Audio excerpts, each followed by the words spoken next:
Hey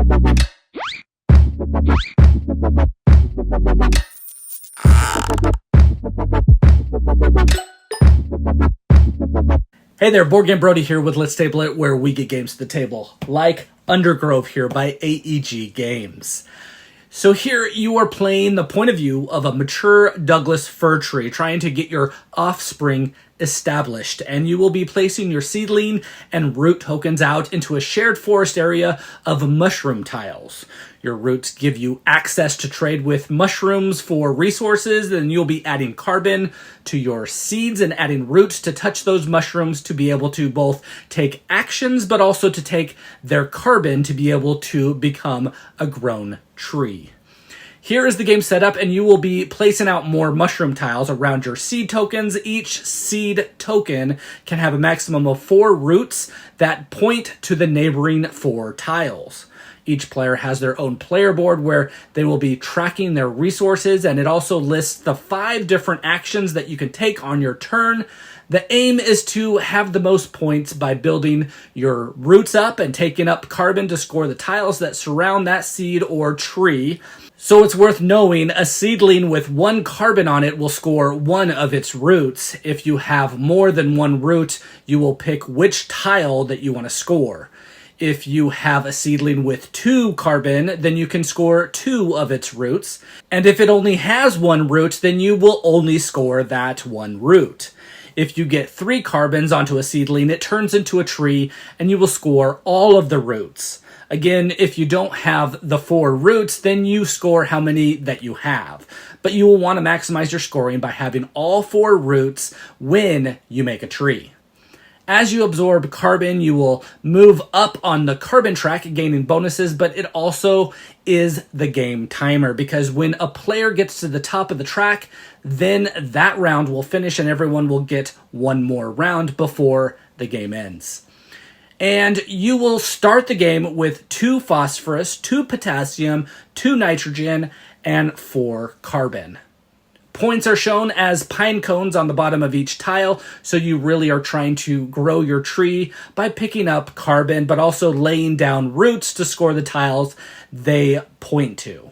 In addition, you will have 3 goal cards, and as you play, you will want to focus on those to score points available on the cards as well.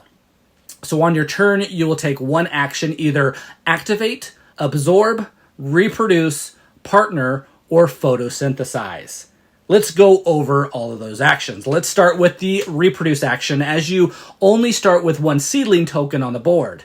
With this action, you can optionally pay a phosphorus, potassium, or a nitrogen shown by this multicolored cube to place 1 of your mushroom tiles onto the board. Each player has a hand size of 3 mushroom tiles at a time. If you do add a mushroom tile, at the end of this turn, you will also draw back to a hand size of 3. Then you will pay 1 carbon and 2 phosphorus to place a new seedling token to any unclaimed corner, and then you will place 1 root touching the seedling that you just placed out on any of the tiles if they are present. This is how you start new areas to build trees and to ultimately score points by growing your trees or growing the seedlings into trees and placing out roots down to claim tiles to score the points on those tiles. When partnering, the next possible action, you can also choose to pay a phosphorus, potassium, or nitrogen to place down a new mushroom tile anywhere on the board, and then pay 1 carbon and 2 potassium to place down 2 roots. Each root needs to be placed by a seedling or tree, but doesn't have to be the same one, but it can be. Again, the point system is twofold here. Grow the seedling by taking up carbon to score 1 root for each carbon you take up for it until you have 3 carbons and it becomes a tree where it will score all of its roots. The second part is placing out those roots, because you can grow a tree with only the initial root, but to maximize your scoring, you'll want to have all 4 roots so you can score all 4 tiles that is surrounding that tree. Let's move on to the activate action. Here you will be giving your mushrooms carbon in exchange for other nutrients or other benefits. You will be scanning the board for mushroom tiles that you want to activate. And to activate a mushroom tile, you will need to have a root on that tile.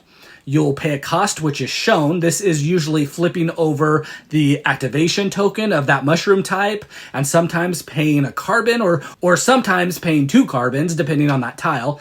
Sometimes it might also cost another resource, but it will show it on this area here on the tile. Then in exchange, you will gain the ability listed on that tile. This action gives you needed resources, or when trying to be efficient in the game, it will let you use your activation token for something before you reset it. It also is important, as you will be placing out a carbon out on that tile when, paying for these actions, because the next action you'll need that carbon to grow your tree. And that action is the absorb action. Your seedling needs carbon in order for their roots to score points. So again, the activate action will contribute carbon to the mushroom tiles, and the absorb action will allow your seedlings to take that carbon through its roots. If there is no carbon present on a tile with your roots, you can optionally pay to move a carbon from another tile before you absorb it. To move a carbon, it will cost 1 cube, or flipping any 1 activation token over on the other side. And then to absorb the carbon, it will cost you flipping over an activation token and a cube of 1 of the 3 shown types. You will then move 1 of the carbons out on the mushroom tile and place it onto your seedling token. You can only absorb 1 carbon at a time unless a mushroom power allows you to do more. You will then move up 1 step on the carbon track and take the bonus shown on that step. If there is a stack of bonus tiles, then you will look through them and choose 1 to take and place the remaining back for the other players to take once they hit that spot as well. If you continue to absorb, whenever you get 3 carbons on a seedling token, it becomes a tree, and you will remove all the carbons and place a new tree standee on the seedling token. At this point, this means all roots will score points from the mushroom tiles that surround it. So if you don't have them out yet, those roots, you might want to plan to get them on before the end of the game. As you play, there will be times where you find yourself with no carbon, which means you cannot do much in this game. So you will need to take the photosynthesis action. This action has no cost. You will gain 2 carbon. And then optionally, you can pay 1 nitrogen to gain another carbon token. And you can do that as many times as you'd like. In fact, this is what nitrogen is mostly used for in the game. In addition, you can reset all of your activation tokens to their ready sides, and then if you choose, you can discard any number of mushroom tiles in your hand, and then draw back up to the hand size of 3. After a player makes it to the top of the carbon track and they take one of the green bonuses, then the end game is triggered, and players finish that round and then take 1 last turn. Score is then done by checking out the goal cards and figuring out who achieved what and gaining points for those. And then again determining how many carbons have been absorbed and how many roots placed to score mushroom tiles out near their trees or their seedlings. Don't forget to add any bonus tokens with points on them. And each 2 unused resources will score a point as well. The player with the most points then wins the game. And well, that's how you grow a Douglas fir tree in the Pacific Northwest. And that's how you play Undergrove by AEG. Now, it seems like there shouldn't be all too much with the game. I mean, you choose 1 of 5 different actions, but then you see that 1 of those actions lets you choose 1 of the many mushroom tiles to activate, and another will let you determine where the wind blows your seed to start taking advantage of, mushroom tiles in that area. It is a more complex game than I originally thought, but after playing through it, I can then come back and say that it's not too complex where I don't like it. It just takes some plays to see how it works all together. The biggest thing is twofold here. Scoring tiles, you will need to absorb carbon. 3 carbon makes a tree. When it's a tree, it scores all of its roots. The second part is using the partner action to place out those roots so that you can not only score those tiles, but also this action will also let you place roots to take the actions of the mushrooms around it. Again, if you don't have a root on a mushroom tile, then you can't take that ability from the tile. And other players will be placing out cool yet fun mushrooms that you will also want to take advantage of what they do. You will experience needing resources to take the reproduce and partner actions, and then trying to be efficient with your activation tokens and trying to use them to slowly absorb carbon throughout the game. You don't want to wait till the end of the game and start absorbing everything then, because first you have the carbon track where you will be, climbing, and you won't have the advantage of those bonuses or taking, the bonuses when you really need them, but also because someone else might take off on that track and get to the end while you are just playing catch up at that point. You don't want to place roots and then, all of a sudden try to get enough carbon to score all of the roots that you place down. But you want to be efficient throughout the game and absorb and place down roots as you go. Some of these steps, might go before others, but just don't get carried away, as, that will stop you from being efficient and doing well in the game. Also, you will need to take advantage of activating mushroom abilities, because you don't want to find yourself photosynthesizing to gain 2 carbon and then burning that carbon just to photosynthesize again.